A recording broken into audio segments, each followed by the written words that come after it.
Drama serial गुलाम बादशाह सुंदरी बन चुका है बहुत ही ज़्यादा इंटरेस्टिंग। उसमें हमें दिखाया जाएगा कि सुंदरी जो होती है वो अपने वालिद को हॉस्पिटल से लेकर घर आ जाती है, जबकि गुलाम जो होता है वो उसको बताता भी है कि उसके वालिद की तबीयत जो है वो बिल्कुल भी ठीक नहीं है, वो टेस्ट करवा ले तो बेहतर रहेगा।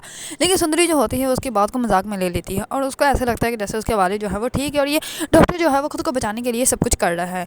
इस बार वो अपने वालिद को लेकर घर आ जाती है और वो उनके लिए सूप बनाती है।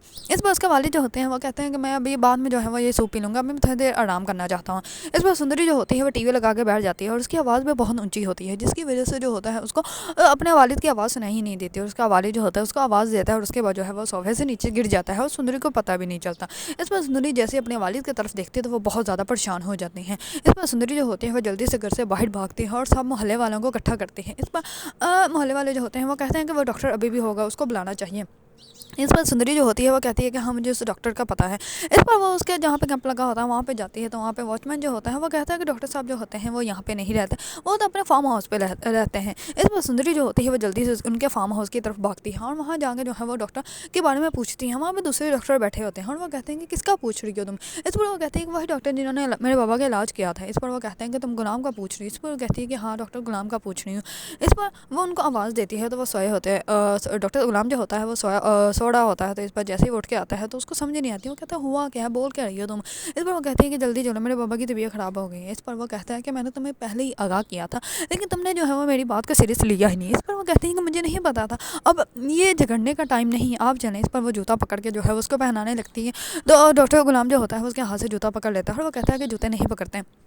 इस बार जल्दी से अपना कोट पहनता है, जूता पहनता है और वहाँ से जो है उस सुंदर के घर की तरफ जो है वो निकलता है। इस पर जैसे ही वो जाकर चेक करता है तो वो कहता है कि अब इन्हें जो है वो हॉस्पिटल एडमिट करना पड़ेगा, वरना मोहल्ले वाले जो होते हैं वो तो यही कह देते हैं कि अगर नाक ठंडी हो गई है तो ये तो अब मर जाएगा, ये बचेगा नहीं। लेकिन सुंदरी जो होती है वो बहुत ज़्यादा परेशान होती हैं। इस पर डॉक्टर गुलाम जो होता है उनको हॉस्पिटल ले आता है और वो कहता है कि अब इनका कोई मर्द रिश्तेदार है तो मुझे बताओ, क्योंकि कोई होना चाहिए जो कि इनके अखराजात का अफोर्ड कर सके, क्योंकि काफ़ी ज़्यादा पैसे लगेंगे। इस पर सारे मोहल्ले वाले जो होते हैं वो कहते हैं कि नहीं इनकी सिर्फ एक बेटी ही है। इस पर गुलाम जो होता है उनको हॉस्पिटल ले आता है। सुंदरी जो होती है वो कहती है कि अब इतने पैसे तो हमारे पास नहीं है, लेकिन मेरे पास ये सोने की बालियाँ और मेरी कमेटी निकली थी वो आप पैसे ले लो। इस पर गुलाम जो होता है वो कहता है कि नहीं तुम गरीब ज़रूर हो लेकिन दिल के गरीब नहीं हो, तो परेशान मत हो, मैं पैसों का अरेंजमेंट कर लूँगा। इस पर गुलाम जो होता है वो पैसे मांगने के लिए बादशाह के वालिद को कॉल करता है। इस पर वो जो होता है वो भी उसके ऊपर जो है वो गर्म हो जाते हैं और वो कहते हैं कि किस हक़ से तुम ये पैसे मांग रहे हो। इस पर गुलाम जो होता है वो कहता है कि अपने हक़ से, क्योंकि मैं यहाँ पर काम करता आया हूँ। इस पर जो होता है बादशाह का वालिद वो कहता है कि आज के बाद अगर तुमने मेरे सामने हक़ की बात की तो मैं तुम्हारी जान ले लूँगा। इस पर गुलाम जो होता है वो खामोश हो जाता है। दूसरी तरफ बादशाह जो होता है वो जाता है अपनी फूफो के पास। उसकी फूफो की तबीयत बहुत ज़्यादा ख़राब होने स्टार्ट हो जाती है, क्योंकि उसको ऐसा लग रहा होता है कि उसका कोई बहुत अजीज़ है जिसको जो है वो बहुत ज़्यादा तकलीफ़ हो रही है।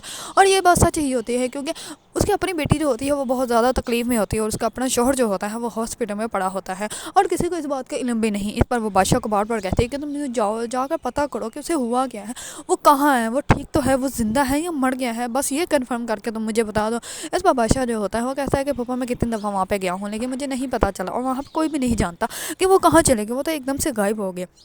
इस बार जो होती है उसकी पप्पा की तबीयत और भी ज़्यादा ख़राब हो जाती है। इस पर वो पानी पिलाता है और लेकिन उसकी पप्पा की जो होती है वो हालत ठीक नहीं होती। इस पर वो कहता है कि मैं डॉक्टर को बुलाता हूँ, लेकिन उसकी पप्पा जो होती है वो इनकार कर देती है। दूसरी तरफ बादशाह जो होता है वो अपने रूम में जाता है, उसके सामने पायल पड़ी होती है। इस पर वो पायल को देख कर बहुत ज़्यादा खुश होता है और वो कहता है कि अगर तुम पायल की जगह पर खुद यहाँ पर बैठी होती तो मेरा तो रोम रोम जो होता है वो नाचने लग पड़ता। अगर मैंने तुम्हें अपनी ज़िंदगी में कभी भी देखा तो मैं उसी टाइम तुमसे शादी करके तुम्हें अपने घर ले आऊँगा और ये भी नहीं सोचूंगा कि तुम मेरे ख़ानदान की हो या नहीं हो, और उसके बाद तुम बादशाह की बीवी बन जाओगे। इस पर बादशाह को इस बात का इल्म है ही नहीं कि जिस लड़की से वो इतनी ज़्यादा मोहब्बत कर रहा है उसकी अपनी ही फूफा की बेटी है और उसकी अपनी ही कज़न है। लेकिन गुलाम जो होता है वो उसके लिए जो है वो पैसे अरेंज करने की बहुत ज़्यादा कोशिश कर रहा होता है, क्योंकि उसने उसके वालिद को जो है वो बचाना ही है। दूसरी तरफ उसके वालिद को जैसे ही होश आती है तो वो गुलाम को कहता है कि अब मेरी बेटी जो है, मुझे नहीं पता कि मेरी ज़िंदगी कितनी है लेकिन मेरी बेटी अब तुम्हारे हवाले है, इसको जो है वो सुंदर महल में जो है वो पहुँचा देना। ये बात सुनते ही गुलाम जो होता है वो बहुत ज़्यादा हैरान और परेशान हो जाता है, क्योंकि सुंदरगढ़ जो है वो बादशाह का गढ़ है और बादशाह वहाँ पर रहता है और उसका वालिद वहाँ पर रहता है। इस पर वो हैरान हो जाता है कि इस की बेटी का जो है वो उस घर से क्या तल्लुक़ हो सकता है دوسری طرف وہ جیسے ہی اپنے گھر آتا ہے تو وہ بہت زیادہ روتا ہے، اپنی والدہ کے گلے لگ جاتا ہے، ہر وہ کہتا ہے کہ مجھے سمجھ نہیں آتا کہ میں کیا کروں۔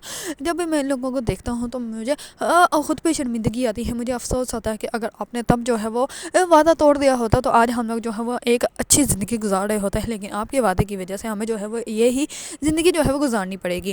اگر آپ لوگوں کو ڈرامہ سیریل غلام بادشاہ سندری پسند ہے اور اس کے بارے میں نیو اپڈیٹ جاننا چاہتے ہیں تو میرے چینل کو لائک، کمنٹ اینڈ سبسکرائب کرنا مت بھولیے گا۔